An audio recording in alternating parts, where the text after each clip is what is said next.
Heartland Audio Library presents Giraffes Can't Dance by Gilles Andrede and Guy Parker-Ree. Read to you by Janine Kramer. Gerald was a tall giraffe whose neck was long and slim, but his knees were awfully crooked and his legs were rather thin. He was very good at standing still and munching shoots off trees, but when he tried to run around, he buckled at the knees. Now, every year in Africa, they hold the jungle dance, where every single animal turns up to skip and prance. And this year, when the day arrived, poor Gerald felt so sad because when it came to dancing, he was really very bad. The warthogs started waltzing, and the rhinos rock and rolled. The lions danced a tango that was elegant and bold.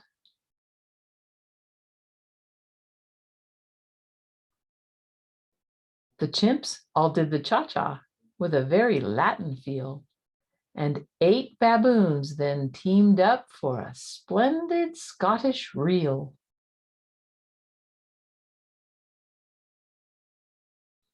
Gerald swallowed bravely as he walked toward the floor, but the lions saw him coming, and they soon began to roar. "Hey, look at clumsy Gerald," the animals all sneered. "Giraffes can't dance, you silly fool. Oh, Gerald, you're so weird." Gerald simply froze up. He was rooted to the spot. "They're right," he thought. "I'm useless. Oh, I feel like such a clot." So he crept off from the dance floor and he started walking home. He'd never felt so sad before. So sad and so alone. Then he found a little clearing and he looked up at the sky. "The moon can be so beautiful," he whispered with a sigh. "Excuse me," coughed a cricket who'd seen Gerald earlier on, "but sometimes when you're different, you just need a different song."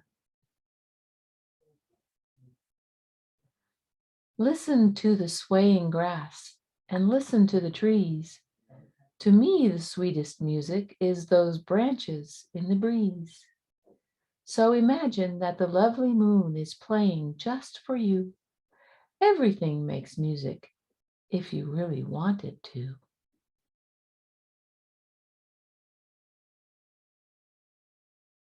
With that, the cricket smiled and picked up his violin. Then Gerald felt his body do the most amazing thing. His hooves had started shuffling, making circles on the ground. His neck was gently swaying, and his tail was swishing round.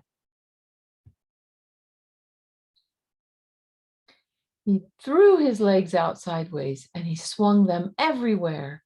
Then he did a backward somersault and leaped into the air. Gerald felt so wonderful, his mouth was open wide. "I am dancing! Yes, I'm dancing! I am dancing!" Gerald cried.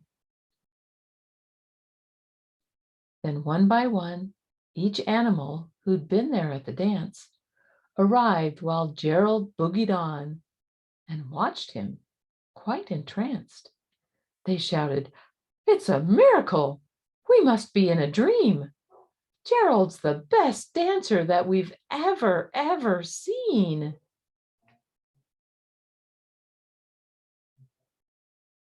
"How did you learn to dance like that? Please, Gerald, tell us how." But Gerald simply twirled around and finished with a bow. Then he raised his head and looked up at the moon and stars above. We all can dance, he said, when we find music that we love.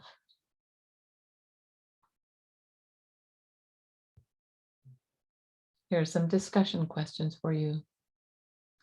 What was Gerald good at? Why did Gerald think he was bad at dancing? Should the animals have made fun of Gerald for not being able to dance? Are there some things that you aren't good at now that you might be good at in the future? In the end, why was Gerald able to dance? The end. Thank you for joining me in this book, Giraffes Can't Dance. Bye.